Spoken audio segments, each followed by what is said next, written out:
자, 3교시에 넘어왔습니다. 아유, 여러분들 얘기하다 보니까 재밌는데? 나만 재밌나요? 여러분들 재미없습니까? 난 오랜만에 좀 이렇게 추석 앞두고 저 자유로운 시간 갖는 듯한 그런 느낌이 좀 들어서 여러분들은 비록 내 앞에 지금 있지는 않습니다만, 여러분들한테 좀 하고 싶은 얘기를 이런저런 좀 얘기를 들려줄 수 있는 것 같아가지고, 어, 위기가 기회가 된다 그러더니 정말 좀 그런 것 같기도 해. 이런 거 보면은 위기라는 게 위험 요소와 기회의 합성어라며요. 누가 그런 얘기를 하던데. 여러분들도 참조로 좀 알고 계시고 그렇게 생각을 앞으로 하시면 어떨까 싶어. 어떤 위기 상황이 온다 그러면은 그거는 위험이자 곧 기회래요. 그 얼마나 좋은 얘기입니까? 역반전이 일어날 수 있는 기회가 우리한테 주어졌다는 얘기야. 그게 합성어가 위기래, 위기. 나는 그 얘기를 듣고, 어떤 어려운 상황이나, 이런 일이 닥치더라도, 이거를 잘 고려해보면 오히려 기회가 된다라는 거에서 좀 힘을 얻을 수 있고, 좀 긍정적으로 생각을 좀 바꿀 수 있는 계기가 되는 것 같아서, 요번 기회를 통해서 좀 많이 좀 배우게 됐어요. 처음에 좀 덜컥했거든. 이게, 갑자기 그냥 저 동영상 제작을 하라 그러니까 여러분 알다시피 PBL 수업이 동영상 제작이 어딨어, 그죠? 근데 내가 수업 자료를 좀 이런저런 걸 여러분들한테 좀 보여주고 싶은 거를 많이 준비를 해놨는데 그게 이렇게까지 도움이 될 거라고는 생각을 못했습니다. 자, 하던 얘기를 맞춰 좀 이어나가 볼게요. 일본 규슈에 있죠. 여러분들 놀러 가는 경우가 많아, 일본에 보면은. 근데 왜 항상 디즈니랜드만 갔습니까? 디즈니랜드 말고요. 좀 다른 데도 가보세요. 제일 추천을 하고 싶은 것은요, 교토예요. 오사카 교토 쪽을 좀 많이 가봤으면 좋겠어요. 교수님은 일본 갔다 온 게 굉장히 어렸을 때였거든요. 그래가지고 오늘날 일본의 변화는 여러분들이 더 잘 알겠지. 근래에 갔다 온 친구들이 훨씬 더 잘 알겠는데, 일본은 날씨가 되게 더워. 그래서 나 같으면 여러분들 일본 놀러 가는 거를 여름은 추천하고 싶지가 않아요. 그 날씨가 어디 같겠습니까? 굉장히 습하고 더워. 그리고 도쿄 같은 경우에는 여러분들 얘기했었죠. 그 거기가 저 평야지대야. 산지가 없어요, 별로. 그래가지고 거기다 또 저 바다를 면하고 있지 않습니까? 일본은 사방이다. 섬나라잖아. 심하잖아, 심하. 응? 그래서 굉장히 습해요. 엄청나게 습하고 고온 다습한 그런 지형이 일본 지형이에요. 그래서 여름은 별로 추천하고 싶지 않고 그 외의 날씨 때 한번 이렇게 놀러 가면 또 그럼 뭐 학기 중에 어떻게 놀러 가냐고 또 이런 얘기 하겠죠. 겨울 방학도 있지 않습니까? 예, 놀러 가보면은 그 도쿄 말고 나는 저 간다 그러면 홋카이도 쪽이나 북해도 홋카이도 쪽이나 아니면은 오사카나 교토나 이런 일본 나가사키현 같은 데 있죠. 이런 데 한번 좀 가볼 것 같아. 나가사키현에 하우스텐보스라고 있는데 나도 못 가봤어요. 근데 얘가 그렇게 좋다 그래. 응? 갔다 오신 분들이 완전히 네덜란드라고 얘기를 합니다. 이런 게 로컬 브랜드라고 볼 수가 있어. 일본 사람들이 이런 거를 참 잘해요. 근데 나는 일본 사람들을 욕하지는 않아요. 근데 왜 그러냐면은 분명히 남의 나라 거라는 걸 인정을 해. 인정을 하면서 자기 나라 걸로 소화를 시켜내요. 남의 나라 거는 남의 나라 건데 그거를 가지고 들어와 가지고 와풍 이렇게 얘기하거든요. 일본풍으로 만들어놔요.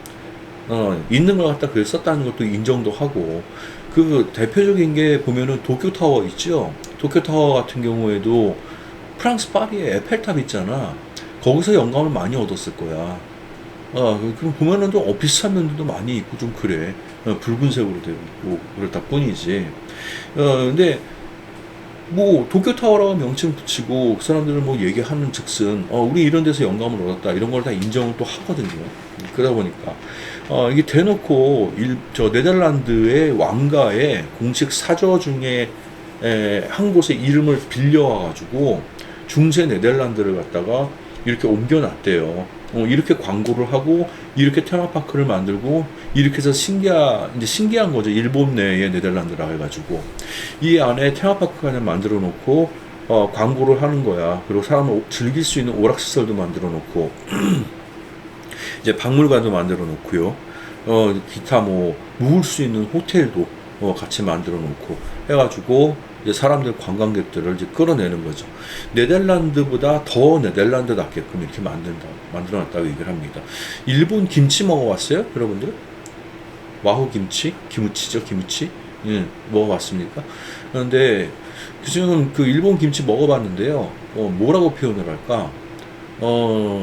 맛이 좀 가볍다 그래야 될까요? 한국 김치랑 달라요. 김치 맛이 다릅니다.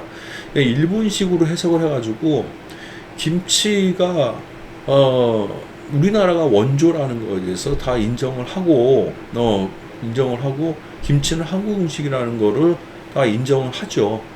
그런 상태에서 일본식의 일본 사람들이 입맛에 맞는 김치로 개조를 한 거야. 난 그런 면에 있어가지고 일본 사람들이 좀 뛰어난 면이 있지 않은가라는 생각을 좀 갖게끔 돼요. 남의 나라 거를 배워가지고 우리 걸로 소화를 시킨다는 거. 우리도 디자인을 하고 있는데 결국에는 여러분들 디자인이 나중에 보면은 작품들 나오면 알겠습니다만은 어디 하늘에서 뚝 떨어집니까? 다 여기저기 거 보고 여러분들이 영감을 얻어가지고 새롭게 만들어내는 경우가 거의 99%야. 그쵸? 근데 그거를 갖다가 여느 나라는 또 인정을 안 하는 경우들이 있죠. 근데 일본 사람들은 그런 면에 있어가지고는 아주 탁월한 그런 재능을 갖고 있는 것 같습니다. 자, 로컬 브랜드의 대표적인 사례로 하우스텐보스라는 데가 있는데 여러분들 혹시 몰랐다면 한번 알고 나중에 한번 가보시길 바랍니다. 굉장히 재밌는 곳인 것 같아요. 자, 그리고 로컬 브랜드 또 한 가지 레고랜드 여기를 지금 빼놓을 수가 없죠. 레고의 스토리를 좀 얘기를 하자면은요. 레고를 처음에 만드신 분이 저기 나무 블록 있지? 그걸로 장난감을 만들었다고 얘기를 해. 나무 블록 쌓는 그런 장난감을 만들었는데 아들 둘이 있었대요. 근데 이제 놀다가 창고에 나무 블록 만드는 공장을 갖다 이렇게 좀 집에 해놨는데 거기 이제 불이 나가지고 완전 다 소진이 돼버린 거야. 화재가 나가지고 다 불타버린 겁니다. 야, 그런 거 어떡하나. 다시 뭐 재건은 해야 되겠는데, 이왕 하는 거, 뭐 여유도 없었겠습니다만은, 소규모로 하되 뭔가 획기적인 좀 방향을 좀 바꿔야 되겠다라고 생각을 하고, 이제 미국으로 건너간 거죠. 거기서 이제 보게 된 게 뭐냐면은, 플라스틱으로 이렇게 블럭을 만드는 걸 봤대요. 그래서 돌아와가지고, 플라스틱 사출 기계를 갖다 사들였다고 얘기를 하지. 그래서 플라스틱 사출 기계를 블럭을 쌌는데, 이 가만 생각을 해봐. 이 블럭을 이렇게 쌓아놓으면 얘들아, 움직이면은 어떻게 되겠어? 움직이면은 다 무너져 버리잖아. 그죠? 움직이면 다 무너져 버리기 때문에 애들이 그냥 일시적으로만 좀 즐거울 뿐이지, 그거를 갖다 영구적으로 갖고 있기가 좀 힘든 상황이 돼 버리는 거야. 그래서 이거를 좀 고정시킬 수 있는 방안이 없을까 생각을 했대요. 그래서 뭐에서 착안을 얻었냐면은, 여러분 플러스펜 있지? 플러스펜 뚜껑. 그걸 열면은 뽕 하고 빠지지 않습니까? 그거에서 돌기를 착안을 했다 그러지. 요 돌기. 요거. 그래서 갖다 꼈다가 뺐다가 할 수 있게끔. 그래서 요거를 갖다 특허를 해가지고 오늘날 레고를 만들어내고 이렇게 발전을 시킨 겁니다. 레고라는 단어 자체가 즐기고 논다는 얘기를 가지고 있다고 얘기를 하죠. 근데 워낙 나중에 방문객들이 많아지고 하다 보니까 이들도 레고를 뭔가 이 사람들이 와가지고 구경할 수 있는 테마파크로 조성을 할 수 없겠나 싶어서 전 세계의 유명 지형을 갖다가 다 레고로 만든 이런 테마파크를 만들기 시작하죠. 우리나라에도 있습니다. 지금 뭐 정책적으로 뭔가 좀 잘못된 부분들 많이 있어서 지금 홍보가 잘 안 되고 이런 부분들이 있습니다. 우리나라도 있어요. 자, 그렇게 해서 여기 레고랜드에 사람들이 엄청나게 몰리게 돼. 사람들한테 레고를 원래 처음에 그 공장을 견학하러 오는 사람들인데 이왕이면 이렇게 보여주자 해가지고 만든 게 테마파크가 된 거죠. 이게 유명세를 타가지고 이 도시 자체가요 레고 시티가 돼버립니다. 비행기가 뜨고 내릴 수 있는 그런 환경을 만들었대요. 이게 어마어마한 거죠. 그쵸? 비행기까지 오갈 수 있는 레고 시티를 만들어 보는 겁니다. 자, 그렇게 대표적인 또 로컬 브랜드의 하나로서 레고랜드를 뽑을 수가 있고요. 자, 또 한 가지 이거 말을 안 꺼낼 수가 없죠. 바로 디즈니랜드입니다. 디즈니랜드. 디즈니랜드 같은 경우에는 노이 슈반슈타인이라는 성을 모티브로 했어요. 실제로 독일 바이에른에 있는 성입니다. 근데 요거를 모르고 있는 친구들도 상당히 많아요. 숲속의 공주성이라 그래서 항상 이 디즈니랜드는 얘가 대표가 되잖아요. 도쿄 디즈니랜드도 얘가 이게 딱 보이지 않습니까? 근데 이게 자체적으로 만든 게 아니라 모티브가 되는 성이 있다는 거지. 노이 슈반슈타인. 이 디즈니랜드 때문에 이 노이 슈반슈타인 성이 유명해졌어요. 오히려 역으로 유명세를 받게 된 그런 케이스입니다. 자, 그리고 미키마우스. 말할 것도 없고요. 월트 디즈니라는 분께서 디즈니 고유의 특징을 살릴 수 있도록 건물을 건축 설계했다. 특별 운영을 지도를 했다. 디즈니는 절대 완공되지 않는다. 난 이 말을 두고 안토니오 가우디가 생각났습니다. 계속 끊임없이 어린아이들의 욕구를 갖다 충족시켜 줄 수 있게 그렇게 개발을 하고 있다는 얘기죠. 디즈니랜드가 있고요. 자, 그 다음에 브랜디드 하우스의 서브 브랜드로서 이 구글을 제시를 할 수가 있는데, 이 구글이라는 게 원래 처음에 이름이 구골이라 그랬죠. 구골. 구골에서 구글로 이렇게 발전이 됐다고 그랬지. 스펠링을 잘못 썼대나? 그렇게 돼서 구글이 되지 않았습니까? 근데 이 구글이 인터넷을 갖다가 보고 하는 거를 구글링을 한다는 말이 나올 정도로 이 대명사가 되었습니다. 근데 구글이 이게 안드로이드 체계를 바탕으로 하고 있어요. 안드로이드라 그러면 쉽게 이렇게 생각을 하면 돼요. 우리가 일반적으로 쓰는 IBM 컴퓨터 있죠. 여러분 CAD하고 스케치업하는 우리 쓰는 컴퓨터가 다 안드로이드 환경입니다. 이 안드로이드 환경이 문제가 뭐냐면은요, 소위 그 바이러스를 잘 먹어가지고 얘가 침범을 잘 당하죠. 그치, 외부 공격에 굉장히 좀 약한 그런 시스템으로 되어 있습니다. 상대적으로 iOS, 맥이나 이런 거에 비해 가지고. 근데 안드로이드 체계가 구글이 그거를 좀 혁신적으로 좀 개발을 하면서 요즘 여러분들 컴퓨터 들어가가지고 인터넷 이렇게 키면은 다 구글로 해가지고 접속을 할끔 만들어 놨을 거야. 이 구글이 방화벽을 갖다가 좀 개선을 한 걸로 알고 있어요. 그래서 어느 날부터가 인터넷 환경이 구글을 중심으로 다 들어가 있고 그렇게 만들어 놨습니다. 그래서 결국에 핸드폰, 스마트폰 자체도 다 구글이 기본 시스템으로 이렇게 깔리게 되는 그런 상황이고요. 여기 써져 있는 글을 잠깐 보면은 그 다양한 구글 서비스들 이렇게 되어 있죠. 메일, 크롬. 우리가 잘 알고 있는 게 요즘 크롬으로 들어가지 않습니까? 크롬, 지도어스, 포토 등등. 수십억 명, 수백억 번의 서비스를 제공하고 있다는데, 나는 구글 하면은 제일 먼저 떠오르는 게 뭐냐면요. 이 구글 오피스예요. 여러분들도 아마 이 사진이 좀 익숙하지 않을까 싶어. 오피스 환경이 굉장히 획일적이잖아. 그죠? 그런데도 불구하고 구글이 유명해진 게 물론 여러 가지가 있겠습니다만은 이 자유로운 일터 환경을 제공함으로써 사람들의 창의력을 갖다 늘렸다는 거죠. 그래서 이 구글 오피스가 상당히 유명한 그런 케이스에 속합니다. 나는 이게 먼저 떠올라요. 여러분들도 오피스 나중에 설계하거나 이럴 일이 있으면 아마 구글 오피스를 안 보고 넘어가지는 않을 겁니다.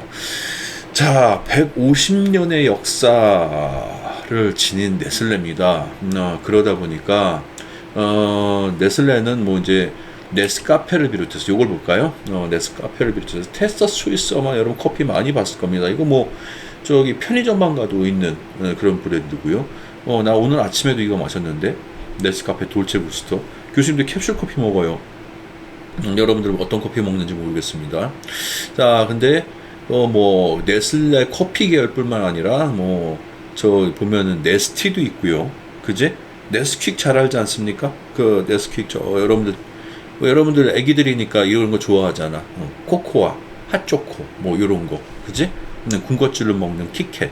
여러분들이 더 잘 알지 않을까 싶어.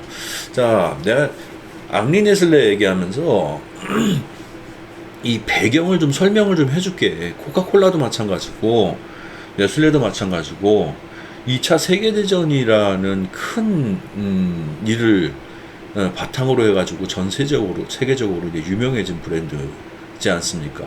근데 이 세계대전을 통해서 유명해진 브랜드가 코카콜라와 네슬레 말고도 상당히 많이 있습니다. 여러분들 그 역사도 좀 배경을 알고 있으면은 재밌는 부분이 많아요.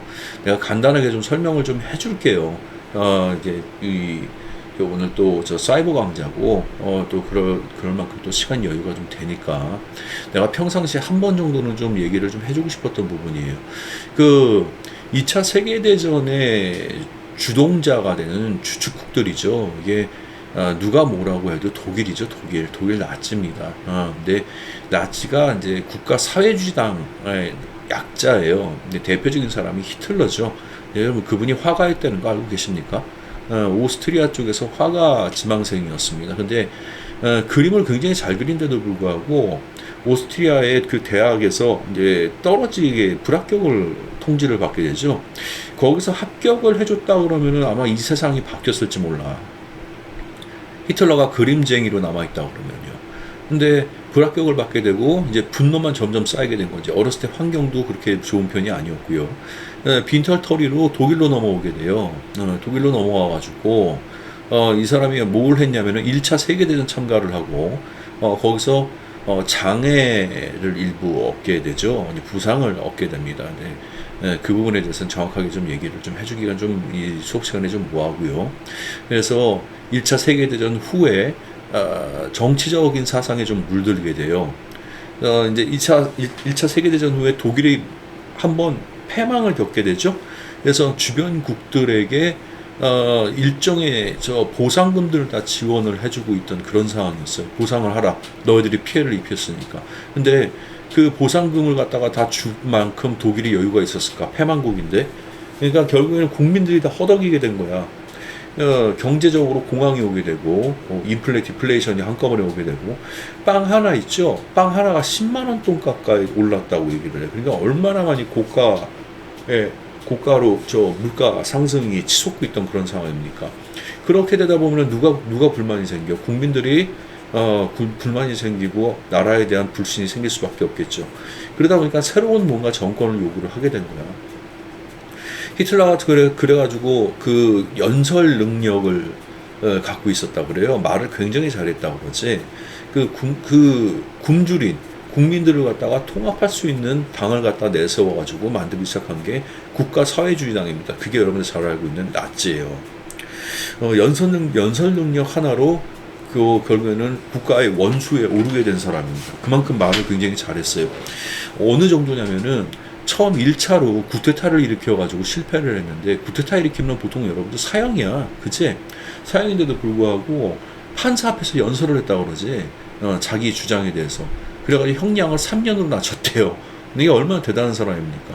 그리고 다시 나와가지고 결국 나치당을 규합을 해가지고 나라의 정권 제1당으로 자리를 잡게 되죠. 그래서 다 몰아내고 본인이 총리에 올랐는데 대통령 역할까지 같이 하겠다. 대통령제였거든요. 대통령 역할까지 같이 하겠다. 그래서 총통에 오르게 된 겁니다. 그래서 히틀러가 총통이 된 거예요. 자, 제일 먼저 규합을 하기 시작한 게 뭘까? 국민들이고요. 국민들을 어떤 식으로 규합을 하냐? 나라가 힘들잖아요. 그럼 대체로 그래. 외부로 세력을 돌려요. 외부로 힘을 돌립니다. 자, 그러다 보면 그 외부로 힘을 돌린다는 게 뭐야? 결국 전쟁이죠. 그쵸? 그래서 국가 내에서 우리는 주변국들에게 우리가 뭘 잘못했다고 그렇게 보상금을 줘야 되냐?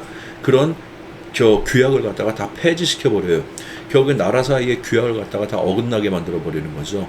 그런과 동시에 밀고 들어갑니다. 왜냐하면 독일이 기술이 있었거든요.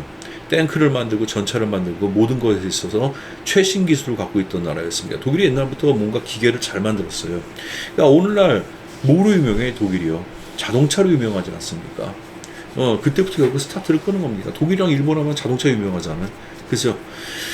2차 세계대전을 일으킬 만큼 그만큼 기술이 발전돼 있던 나라였던 거죠. 그래서 처음으로 규합을 한 나라가 결국에는 오스트리아, 그 다음에 넘어가서 오스트리아는 그냥 오픈을 시켜줘 버렸고, 그 지도 보면 아실 겁니다. 오른쪽으로 동쪽으로 가면 폴란드가 나옵니다. 일단 폴란드가 유럽 내에서 땅덩어리가 좀 큰 편이에요.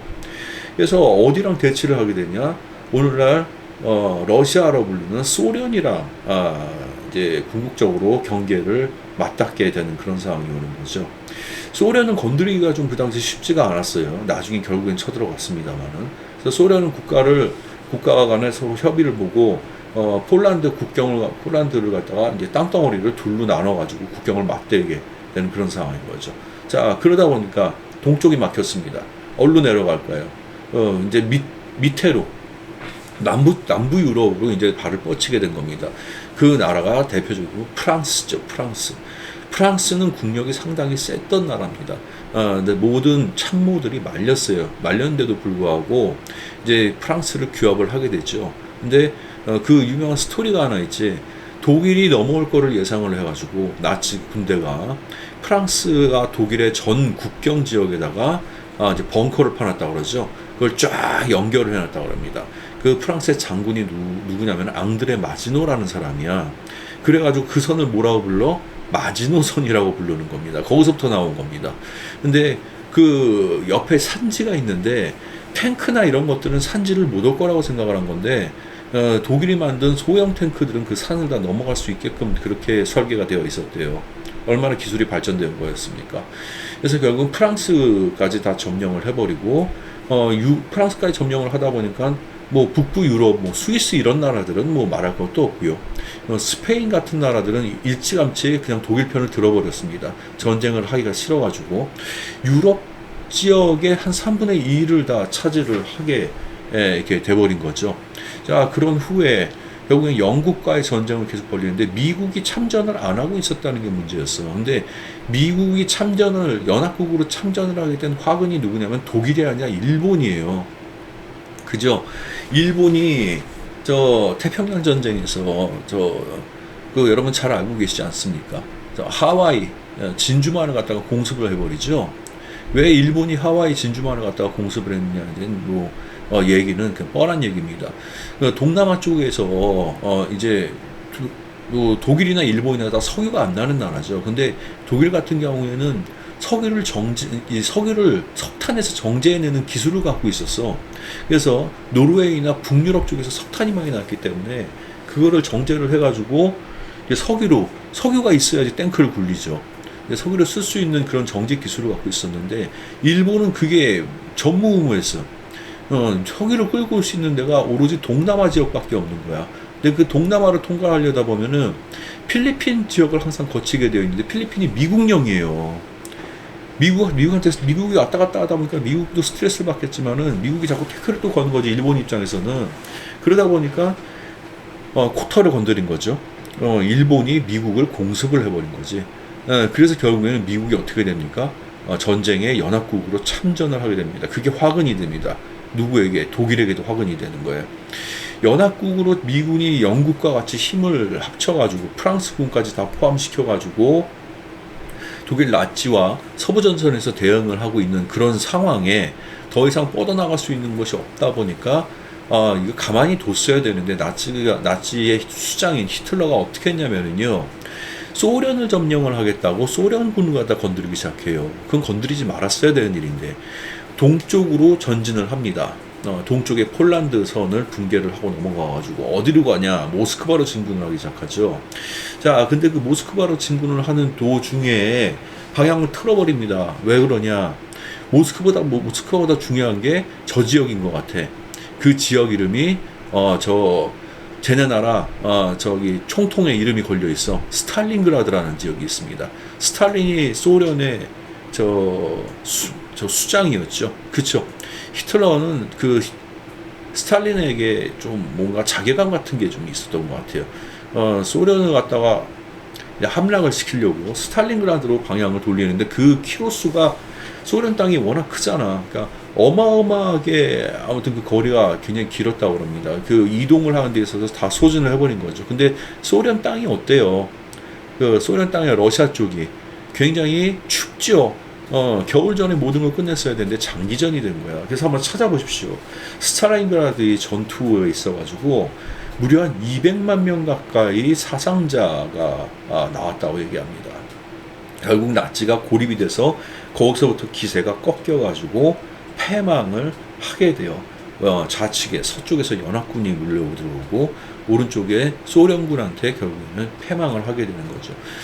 그래가지고 독일이 결국 함락을 하게 됩니다. 마지막으로 남은 게 일본이죠. 근데 일본이 끝까지 이제 버티게 되니까 결국 뭡니까? 펫보이죠, 펫보이. 핵보이라고 부르는 핵폭탄을 갖다가 히로시마, 나가사키에 투하를 해가지고 투항을 하게 된 겁니다. 자, 그렇게 처참한 전쟁이 2차 세계대전이었어요. 그러다 보니까 그 스탈린그라드 전투만도 200만 명이 죽었다고 얘기해요. 200만 명이면 여러분들 그거 상상이 잘 안 가죠. 우리나라 대구시 하나가 날아간 겁니다. 대구가 240만 명 정도 되거든요. 대전이 한 170만 명인가 그래. 인구가. 근데 그 시 하나가 날아가 버릴 정도로 사람이 다 죽어버린 거예요. 그러니까 얼마나 그 참혹한 전쟁이었어요. 자, 그러니까 뭐 애나 어른이나 할 거 없이 뭐 누구는 살고 누구는 죽었을까? 그쵸? 애들도 많이 죽고 결국에는 나중에 독일군이 학생병들도 학도병 식으로 해가지고 그 총알바지로 내세우지 않아. 그치? 그러니까 아이들도 많이 죽었을 거고. 그러니까 결국 앙리 네슬레 같은 사람이 나와가지고 그 이제 자선 사업식으로 스타트를 끊어서 나중에 이제 유명세를 타게 된 거죠. 그러던 중에 나온 기업이 코카콜라 그리고 이 네슬레라는 기업입니다. 자, 이 배경을 좀 설명을 언젠간 한번 좀 해주고 싶었어요. 자, 네스카페도 있고요. 근데 커피 얘기를 또 조금 해야 되겠네. 커피 얘기 같은 경우에는 좀 뭐 단순하게 두 가지로 나눠서 얘기를 할 수가 있습니다. 일단 한 가지가 커피 종류, 로부스타 종이 있고요. 또 한 가지가 아라비카 종이 있습니다. 내가 이거 한번 여러분들 저 실내론 시간 때 얘기를 했던 것 같은데 기억을 하실지 모르겠습니다. 커피 벨트라고 부르죠. 그 아열대 벨트라고 얘기를 하는데 북남이 25도 정도에 해당이 되는 곳입니다. 거기서 커피가 나지 않는 거는 다 로부스타 종으로 쳐요. 질이 떨어지는 커피죠. 그 질이 떨어지는 커피 같은 경우에는 그 자체를 원두로 물로 내려서 먹기에는 좀 너무 쓰고 맛이 안 좋기 때문에 그거를 시꺼멓게 볶아버려요. 그래서 그거를 갈아버립니다. 그래서 가루로 만들어서 녹여서 먹는 거죠. 그게 바로 녹여 먹는 일반 우리가 먹는 인스턴트 커피고요. 북남이 25도 내에서 아열대 벨트에서 나는 커피는 원두 커피, 우리가 내려서 먹는 맛이 좋은 커피입니다. 근데 결국에는 처음에 스타트가 네슬레 같은 경우에는 내가 아까도 얘기했습니다만은 저 분말, 그러니까 저 분유로 시작을 했었죠. 그러다 보니까 이 네스카페 분말 커피 제조에 있어가지고 획기적인 기술을 갖고 있었던 거야. 그래서 우리나라 테스터스 초이스를 비롯해가지고 지금도 많이 판매하고 있지 않습니까? 커피 산업을 갖다가 주도를 이제 하게 되는 거죠. 자, 그리고 엔도서 브랜드가 있는데 자, 요거부터 우리 좀 4교시 넘어와서 이제 얘기를 조금 빨리빨리 넘어가 볼게요.